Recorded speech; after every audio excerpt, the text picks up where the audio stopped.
Good morning, sir. Good morning. How are you? I'm doing well. How are you? Doing pretty well. I got some nice reach outs from people after the last episode came out. Oh, good. People a little concerned. Yeah, making sure I was okay, which I really appreciate. Yeah, that's good. It's nice to be reminded that people are listening and people I know care about me, and I really appreciated those folks doing that. So thanks to those of you who asked. That's nice. And I should ask you, how are you doing this week? Yeah, better, definitely. Was definitely at a bit of a low point before, but have been trending up since then. That's good to hear. Yeah, thank you. And with the week delay, it's kind of funny because it came out and people were like messaging me, and I'm like, "Oh yeah, that was a week ago. I'm fine now." It's old news. Yeah. I'm good. So, oh, funny. The good news is it was fairly short-lived. That's good. It was people that I wouldn't have necessarily assumed were in my support network exactly, or like people I didn't even know were listening or caring or whatever, and then like they're reaching out. It's like, oh, well, that's awesome that this person did that, and it just made me feel more connected, more close to those folks. That was great. Yeah, that's great. We have several thousand people that tune into this show, and it's crazy how I probably don't know who most of them are. A majority. So pretty sure you don't. Right. Yeah. So we get like 6,000 or something like downloads per episode. It would be interesting to stand in front of a crowd of 6,000 people and be like, "Oh, that's okay. That's how many people are listening to this." I know. It's weird, but that's the beauty of podcasting, I guess. It kind of just feels like you and me. Mostly, I'm definitely in podcast mode, but I don't feel the same thing I would feel on stage. Right. Yep. Oh, trust me. I know that from the first time I gave an attendee talk at MicroConf. It was like, oh, this is not podcasting. It's definitely not podcasting. Yeah. Yeah. That's a nice thing about it. Your audience could double and it doesn't change how it would feel to record it, I think. Yeah. No, we've been doing it long enough and I've been able to get out of my head about it. And I just kind of ignore the fact that there are thousands of people who are listening and just do it. Yeah, me too, mostly. I wish we could go even a little bit further. Like I recorded a podcast last week and we had a conversation, and this was actually a private podcast, so there were only a handful of listeners. And then, like after the podcast ended, we had like an even better conversation, and we talked about even other things. I was like, it's like, man, if we can't open up on like a podcast that has like a dozen listeners, it's just tough. But we try to be as open as we can here, and yeah, there are certain things that would be cool if we could talk about, but it just wouldn't be a good business decision, or it would be, it would just strategically would be a bad thing. But yeah, or would like violate people's privacy, or right. Too sensitive or too speculative. Yep. Yeah. So Mikey is getting awfully close to putting us in like a real like 3-player mode for Tuple. It's been a long time coming. There's been quite a lot of refactoring in preparation for this day. But because of all that, like the restrictions and the specialness of a given peer in a call are falling away quickly. So it like used to be the case that like the host, the person sharing their screen was very special in the code. And, there was, the host, and then there was the guest, and then the observer, and they all had different code paths and rules and things. And now it's really kind of just like an undifferentiated collection of participants. So it only took, 3 years or so. Right. A question about this, like now looking back to how you originally architected it and where it's ended up, like, are you surprised that it ended up this way? Or are you like, no, I kind of expected that would happen, but we, for the sake of simplicity, architected it so that a host was special and an observer was special? When we first made those decisions, we were so new at this. We were just, I think, trying not to drown in the complexity of it. And so basically anything that worked was like, okay, ship that. And like the observer mode was like a bolt-on that I was like, Spencer, we have to support 3 people. And he was like, okay, I hate you, but is it okay if it's super hacky? And I was like, yes. And so we just kind of did the hackiest thing that got it over the line technically and, moved on. And yeah, I guess we could have, taken the time to figure. I don't even know that we could have done it a more clever way back then, really, because we just sort of didn't know. But since then, like Spencer has leveled himself up so much, and we added Mikey to the team, who has his own set of knowledge, and so now we know how to do it at a different level. So it might have been cool if we could have avoided that pain, but who knows? I'm not sure that would have been possible. Yeah, those types of like fundamental shifts in like the model are always interesting to me in apps. And like it's cool that you've been able to like you aren't so bound by legacy on this decision that like it was kind of impossible to change. This was one that was possible to change, which is good. Because sometimes you do end up backed into a corner so much that it's like I think about user list, for example, just launched like a company's feature, in like, which is sort of a big fundamental data model change. User list has email automation for SaaS companies. And so you can have like subscribers or users, contacts, whatever you call them in their database, and then they can be attached to companies. And like, that was something that we had toyed around with at Drip for a little while. Like, this would be cool to do, to add this extra layer so that you could say like, this messaging goes to the owner of an account at this company, and other people who belong to this company receive these types of emails and their specific roles. But like, we determined it was probably too heavy of a lift to try to back into the Drip data model like 5 years into it. So big shifts are hard. Can be hard. They kind of get harder typically over time because you build more things on the assumptions, and there's more and more systems screaming along doing tons of things per second, and changing them becomes harder. I was talking to the team about this, and normally we ship on a given cadence. So we try to do like a release every month, and we use that time box to force us to cut scope and to like ship stuff. And for this, I actually recommended that we flip that and set the scope and flex the time, which can be a recipe for, disastrous project overruns some of the time. But in this case, I think it's the right call, because it's like we're very close to like just being like, okay, it just works with like 3 independent people now, and all those caveats are gone, and it's clean and understandable. And I'd rather just kind of have that big bang thing go out the door, done, than have it happen, this week versus 2 or 3 weeks from now. Yeah. Yeah. I mean, sometimes trying to put a bow on something before it's actually finished, like to cut scope and then like invest work into something just to ship it by a certain time, only to then later unravel that stuff and quote unquote finish it the right way, is like, yeah, that's like a judgment call where it's like, maybe it's not worth the extra like couple of days to like cut this off early if we can just push it over the finish line and let our deadline flex a little bit. Totally. Yeah. And this one has like a lot of deep surgery in the app, so it warrants a good amount of testing. Like, we're going to throw it on staging and use it internally for a while, and give QA a bunch of time with it, because it's, a lot of possibility for breakage here. So it's even more reason, I think, to kind of let it fully bake. Mm-hmm. Mm-hmm. So it's big enough you can't just like exactly throw it behind a feature flag and ship it to everyone, right? Or can you? No, I don't think so. It's like enough of the guts have changed. You don't have both code paths still in there. Yeah. Maybe if from the beginning we just said we wanted to do that could have been possible, but I think it's too much. I don't think that would have been the call here. But yeah, so I feel good about that approach, at least for now. We'll see. It hasn't dragged on for a lot of extra weeks, so we'll see how I feel about that if it doesn't. But so far, things are moving faster than we expected, and I think it's because of all that preparation that we've done over the previous months. It's interesting to think of like the different phases of Tuple's life, where like there's kind of always like a thing that everyone's asking for, and so it's like everyone asks for these restrictions to be removed, and we're going to ship it, and then there'll just be other things that everyone's asking for. Oh yeah.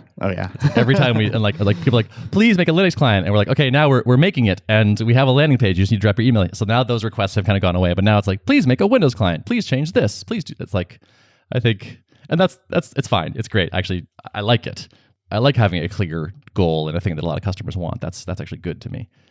But it's funny that like, we'll never be done, basically. Will you people never be satisfied? Exactly. Yeah.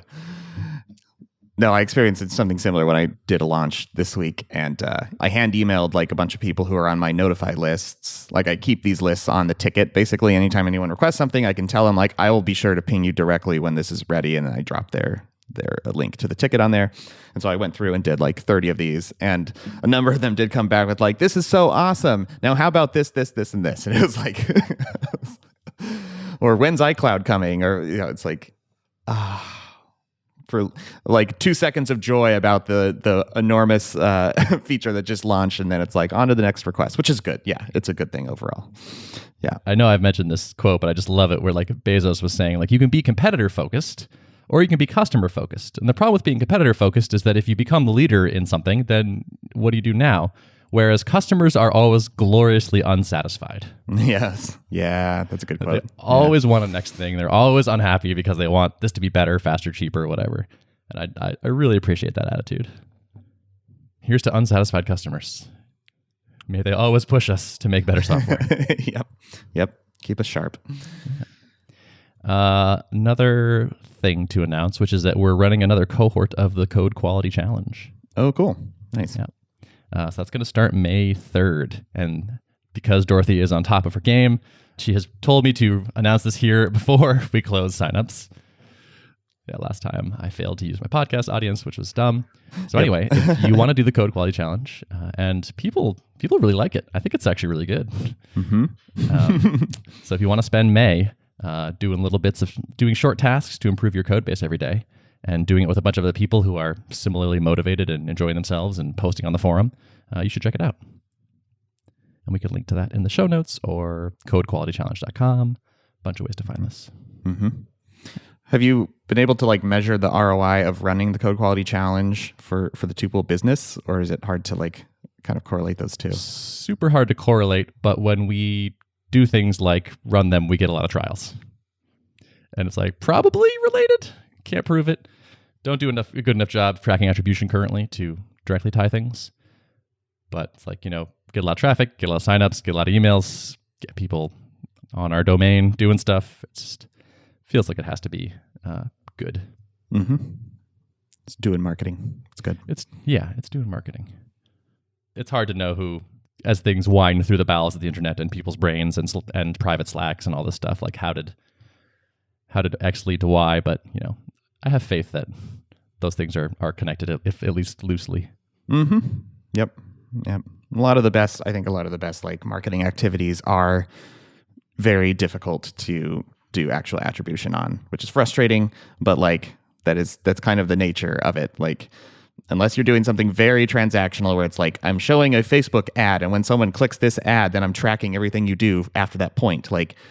Maybe you can get some good calculations on that kind of thing, but everything else is just sort of if it's brand building-ish, or you're just providing value to people and then they virtuously end up coming back into the pipeline at some point. It's that's very difficult to quantify.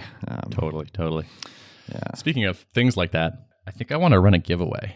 I posted on Twitter, what's a cool tech thing that you would buy if it weren't so expensive to kind of farm for ideas? Mm-hmm. And a monitor stand? Well, almost. So a pretty consistent theme was actually a 55-inch widescreen monitor. That came up a few times. We recently shipped a feature that lets you share only part of your screen. Oh, yeah. That's good. Right? Yeah. That's a good So it's now that we can support this, we'd like to give these things away. So I think that just pairs too nicely to not try it. I haven't taught this over with anyone, but I'd like to try this. What are your first thoughts? Oh, this is gonna. So you're going to give away, and the idea is to gather an email list from this. Is that the end result, or what's the? That's an open question to me, actually. Yeah. I think there's a couple interesting ways we could go. So one is just drop your email here. We'll do a drawing, and somebody gets this. We just think of this as it's brand marketing, kind of. It's maybe you hear about us, maybe you click through and read about the app or something. Maybe we give away some Tuple to people that don't win but come in, later places or something. Another thing is maybe we give it away to people that do calls in a given month. Maybe it's every call you do in May counts as an entry. So you have a way of kind of juicing or every person you invite, or all teams that sign up in May and do a trial will be entered or something. Just kind of more directly incentivize the thing we want. Mm-hmm. I like that because I've seen these done over the years, and if you have a really strong email marketing play going on, or a content funnel, then it makes sense to kind of put people into that flow, and then eventually they make their way in the different stages of the funnel. But so you guys aren't doing a ton of content production or email marketing at this point. It seems it makes sense to incentivize people. If you, I'm doing content production right now, Derrick. Yeah, that's true. This is the content. Yes. Right. So Sorry, like go you ahead. force them to listen to the podcast in order to to get them. entered. Yes, exactly. The password is the 1,000th word said on the latest art of product episode. Right. Yep. To like basically enter someone as soon as they like, come in through the Tuple sign up form and do at least one call or something like that. Seems like it would make sense. Something like that, yeah. So we do have like this big email list of people that have tried Tuple but drifted away, like canceled or never signed up or whatever. So we do have these like many thousands of emails that we've gotten through various places. I like the idea that if we did something like every call as an entry, it's like that works for our current customers and people that want to sign up and become customers. That seems kind of like a nice attribute of it, is that it kind of works for everyone. Mm-hmm. I'm going to sit here and just start a call every minute. Totally. Yeah. Write a I script. do wonder how crazy someone would go. How enterprising are your users? I don't know. It depends how wide that monitor is, I guess. Yeah. Right. Might have to look for fraud and throw out the outliers. I don't know. Yeah. Put a rate limit on it or something. Mm-hmm. Something like that. Fine print. Yeah. Yes, exactly. Terms and conditions apply. Yep. So yeah, that was an idea I had last night that I would like to try. And other than that, not a ton going on over on my side. Curious what's up with you. Yeah, so I think I talked about this last week, planning to do this, and I did ultimately launch, officially announce the Outlook integration. It has been soft launched for a couple of weeks, and I've been watching as people kind of randomly stumble across it or just hook up their accounts to see if any errors have come through. And so far so good. I noticed one of my largest customers in checking over things right before hitting the official send button on this, just double checking to make sure stuff's good, and noticed one of my largest customers that part of their use case is hooking up a lot of different calendars and kind of operating under different company domains as an extension of people's teams. And I noticed they a bunch of people had hooked up a bunch of Outlook calendars over the last couple of weeks, and it was just everything was just working. So I was like, Nice. Okay, that's great. That's good. Hey, congrats, man.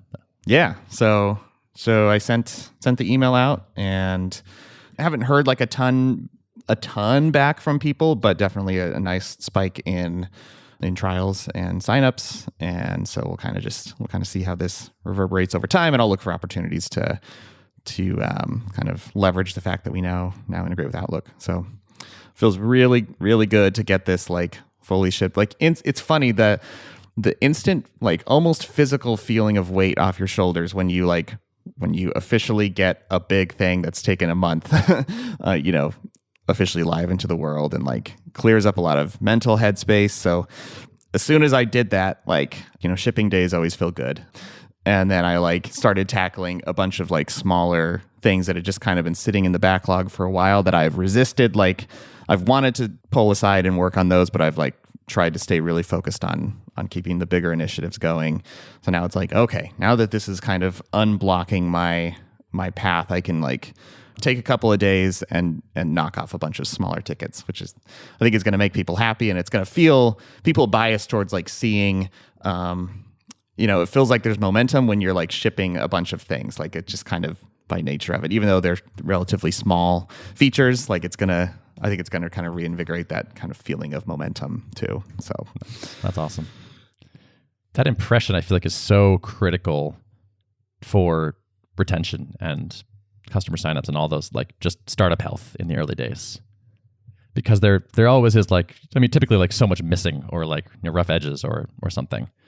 But I feel people are willing to work with you if they see that you ship fast. That definitely, I feel factors into people's decision to stay or go. Yeah, totally. I think so. And it's tricky because when I've been feeling this a lot lately, doing a lot of circling back on features that I launched in sort of an MVP state, and now it's time to make them a little bit more robust and a little just improve some of the final 20% of the scope that got cut, but it's sometimes hard to get credit for that work with your customer base. And so it's sort of last month was Outlook, and doing a bunch of those things where it's like not really noteworthy enough to like add a changelog entry for them. For a lot of these things is just like, it's just kind of making the feature fully baked, I guess. And it didn't feel like it was really appropriate to log that as like a new or even an improvement, which is a little bit frustrating. It's like I spent a bunch of time on this stuff, but yet it's not really a marketable feature. But that's just kind of the nature of like, doing your diligence on like truly circling back on things that's like finishing the final bit of scope that got cut. So that feels worth talking about anyway, even if it's only kind of as a bulleted list at the bottom of the big feature announcement. Yeah, that's probably true. Like maybe not a full changelog entry for it, but like here's some housekeeping we've been doing or something like that. Yeah. Yeah, I like that. I definitely have experienced this personally. I'm taking back what I said. I think it's not even just true for startups. I think it's just true for products, where it's like when you feel that the team consistently is shipping and adding things and responding to feedback, it makes you feel great about it. And like even when I'm dissatisfied, it's like, well, they're good at fixing stuff, and I kind of can trust, or I have some hope they're going to come along and do this. Versus things I've used, even that were pretty good, but once they start to feel stagnant or like unloved, it really affects my opinion of it and whether I'm willing to tolerate, the few problems it has. Right. Yep. No, totally. I can totally empathize with that. Yeah. Plus, I'm always gloriously unsatisfied. So. I need to like tape that quote up somewhere. That's really good. Yeah, I should find the exact thing for you. Yeah. It's quality. I think it's from one of the shareholder letters, I believe. Classic. Yeah. Yeah. So kind of along the lines of those smaller things, I also shipped like the ability to give a scheduling link a private name. This one had come up a bunch. Like people basically have like a bunch of links, variations of links that have kind of the same title on them, same user-facing title, but like maybe one has expanded availability and they want to call it like their VIP chat or like important people only or whatever. And it's like you don't want that to be the title on the link, but that was what we used in both places, in the list and on the actual link itself. So this is one of those like kind of organizational things. And it was a very small feature to ship, but I think it's going to have potentially a big impact on the way people organize their accounts. Things like the ability to add a phone number field. So like say this call is going to happen via phone and either I'll initiate or the scheduler will initiate. That one's been kind of on the list for a really long time and there's a bunch of people waiting for it. So I'm just going to knock that one out today probably. Custom description text on invites that get sent out on the calendar invite, that kind of stuff. So yeah, knock out a bunch of these and hopefully delight some customers. Love it. That's awesome. So you said you saw a spike of trials and signups with the Outlook thing. Yeah. I guess it's only been a few days. You kind of don't have enough data really to know what the impact is going to be. Yeah, TBD. Should be able to report back within about a week or so, 7-day trials. Hopefully you have a higher steady state than before, right? Because you just there's just more people that potentially work for this now. Yes. Yep. That is the hope. I've also been seeing a bump in number of people overlaying their calendars too. I had to redesign that flow just a little bit to accommodate. Like before, it was kind of geared towards like authorize your Google Calendar, and now it's like overlay your calendar, and here are 2 different buttons you can click to do that. And so during that, I kind of freshened up the design on that modal a little bit, and I actually did made another improvement. Speaking to like going back and filling in gaps of the scope that got cut prior, like.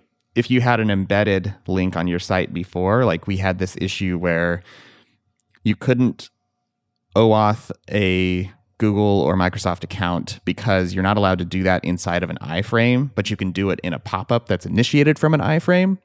And so it's weird, content security rules. So like I had just that got cut from the scope. And so that toggle used to be hidden on embedded links on people's sites. And now like as part of this, I officially like dug in and figured out how to like get the pop-up communication to work properly. So we like detect if it's embedded, then we kick off the auth flow for your account in a separate window. So it just works. So that might be helping too. Maybe something about this, the modal looks slightly more credible or something, but I'll have to dig into that a little bit and see why, form some hypotheses around why that's happening more. But is that a key metric for you? Like people overlaying their calendar? Do you care about that a lot? I guess it's like a good entry point to your funnel, right?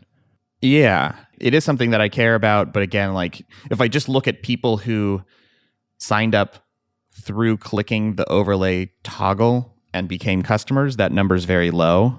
Like my direct attribution for that, I should be tracking like, have they ever toggled that and then later come back and signed up through a different avenue, like building up that model of like, how did they hear about us?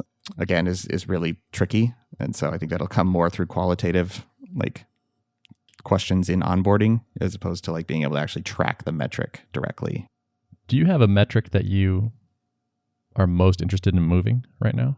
Two things probably. One is like just trials coming through the door, trial volume, The other one is churn. I'm concerned about churn. So if you can move the needle on churn, that's like better than trying to get new people into the door, is like, how can we keep people from from churning out or activating? So I think it's like, and as I dig into like where the churn's happening, it's mostly people who have just failed to even get started using the product. So they're either kind of a bad fit and they signed up to check it out, but they don't really need a scheduling tool, in which case maybe they just never would have become a customer. But I'm guessing that there's a percentage of those who like perceived that maybe it was going to be too much of a hassle to do it and I'll just do it later. And so like, how can I kind of shepherd these people into pushing themselves over the finish line to actually like, no, just all you have to do is configure these few things, activate your link, and now you can start using it. And I think pushing people into that, like the kind of minimum path to awesome, track. Yeah. So when you say churn, you're seeing people churn before they enter a credit card, right? They're like, oh, is that true? No, it's a churn from people who basically started a trial, put their credit card on file, and then within the first month, like canceled before their next renewal. Gotcha. And a lot of those people never got going. Right. Yep. Yeah, that makes sense. That sounds like the eternal plague of SaaS. Mm-hmm. Yeah. So for people that do sign up, are you seeing like good like retention for people past that period? Yeah, I think I should have those numbers actually at the top of mind, but like the post first month churn rate is definitely much lower. Yeah, that's an interesting thing to look at, like the cohort retention. Like Stripe has that. I imagine ProfitWell has this. Parametrics does too. Everybody does it now, which is great. Which is like, okay, yeah, you lose X% in the first month, but then what does month 2, 3, 4, 5, 6 look like? Is it still dropping by huge chunks each month, or do you kind of get the churn out of the way and then the curve is flattening? Right. Yep. That to me is the interesting bit. Like, yes, clearly go after that, that big drop in the beginning for sure. I feel like the whole like, did you kind of nail product market fit? Like, is there a core group of customers that are like, yeah, this is it. This is what I want. It works for me. Happy customer is kind of the more existential question almost. Right. I've definitely gotten away from this idea of like caring about aggregate churn as a metric. Mm-hmm. Like it's just it's too coarse grained. It doesn't. Way too coarse. Yeah. Yeah. It's just too simple a metric to actually give you that much info. Yep. So yeah, when I basically have only looked at like cohort churn these days to care about that, and often like cohort revenue churn for us, because we care a lot about, are we expanding the revenue on these cohorts as they go on? That'll be interesting to see. Yep. Totally. And so like speaking of that too, like I'm excited about, so kind of the next big initiatives are kind of team functionality because there's, incentive to invite more people from your team, and seat-based pricing, it kind of naturally aligns with expansion revenue. So that's kind of next on the docket. And also like kind of in tandem with that, I'm going to be beginning work on building out some basic API functionality too. And that will allow me to build a truly native Zapier integration, which will be really nice to officially have. Right now, you can definitely integrate with Zapier, but you just have to use the webhook like Zap thing, which is slightly clunkier to configure than an official integration. So that'll be good. And then I have a number of like kind of industry partners that I've been kind of chatting with over the last couple of months about building some nice like native integrations into their platforms. And I think that'll be a good like co-marketing opportunity, and also just, delivering like nice native integration experiences to customers too, which I feel like is always better than kind of giving them a roll of duct tape with Zapier and just saying like, go figure it out yourself, So Cool. I like that the API will enable the Zapier thing, which is nice. Like you have a first consumer in mind already, which I think is great for if you're going to go build an API. Yep, totally. Yeah. Yeah. Is there a top thing that people are asking for now that Outlook is in? I don't think we have quite the same like uniform consensus that maybe you guys experience. It's sort of a long tail of things. There are definitely big ones. Like there's a good chunk of people who like can't use the product until we have support for payment collection, for example, like being able to like use it for lightweight consulting engagements. And so that one comes up quite a bit, but I still think like that's maybe, 20% of potential customers need that. And so then the other 80% don't need that at all, but maybe there's something out like a bunch of people are still asked. Now the question is like, well, when are you going to have iCloud calendar integration? Because I think a lot of people use that for their personal, like they use Google or Microsoft at work, and they use, iCloud by nature of just the calendar app on their phone for their personal events, and they want to take those into account at work. So that's another big one. There's definitely multiples of these. And so I'm feeling like it's kind of time to take a step back and like really reassess the roadmap and kind of get some of those bigger initiatives prioritized in my head, at least, kind of loosely in a kind of bulleted doc, so that I can kind of get a sense for like how much of these smaller things should I focus on? What are the next big initiatives? Yeah. We sent a roadmap survey out recently and asked people to kind of rank their choices from a list, like top 3, and that was really useful. That might be an interesting thing to try. You have a pretty like heterogeneous user base, so it might be harder to find consensus than usual, or like it might be more worth kind of digging into it a bit and getting people to weigh in. Yeah, totally. Yeah, we're kind of still decently broadly positioned, which I think is not a bad thing, because that's who we're competing with is Calendly, and I think we're chipping off customers from a bunch of different segments. So it's not a super uniform use case. It's not like we just have founders of companies. Like there's a bunch of different kind of types of user in the product right now. So, but that does make it tricky to like figure out, what do most people need? I was thinking earlier, like you solo built a product that is generating 6 figures of revenue a year. That's kind of amazing. Like on you, and also just like the world, like there's now like enough leverage that like a solo person can create enough value with software to get that much revenue. That's awesome. I know, it blows my mind. It's ones and zeros on a computer somewhere in the cloud. That's crazy. There are like solo founder businesses that are making like 7 figures of revenue.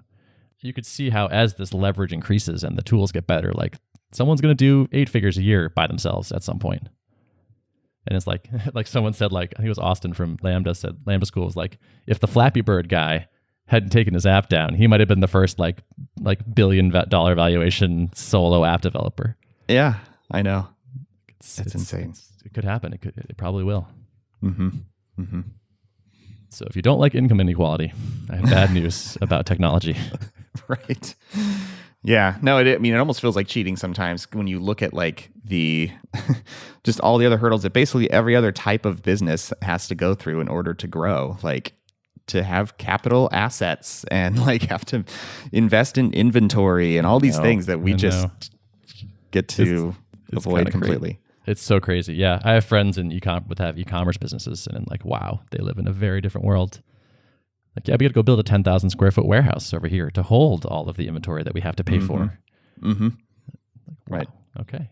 Just sort of like technology in the early days, like when Gail Goodman gave her Constant Contact talk and was like, well, yeah, we first had to invest, $5 million into our data center just to have the computers on which to put the thing. And then we had to deploy a sales team to go out and like pound pavement with small business owners. It's like, oh my gosh, that's crazy. It's pretty absurd how much easier and lighter that has gotten. Mm-hmm. Yeah.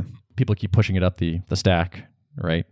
Like you can grab like a kind of like a SaaS in a box kind of option too now, where it's like, okay, yeah, the core, 70% of the SaaS stuff is now already coded for you. So just start working on your specific thing. It's just getting shorter and shorter, that path to something valuable. Mm-hmm. It's awesome. Right. I know the commercial products available, the open source libraries that we all rely on heavily, like it's pretty insane. Totally. Yeah. All right. Want to wrap it up? Yeah, let's wrap it. Notes the show. Notes can be found at artofproductpodcast.com. Thanks for listening. See ya. Goodbye.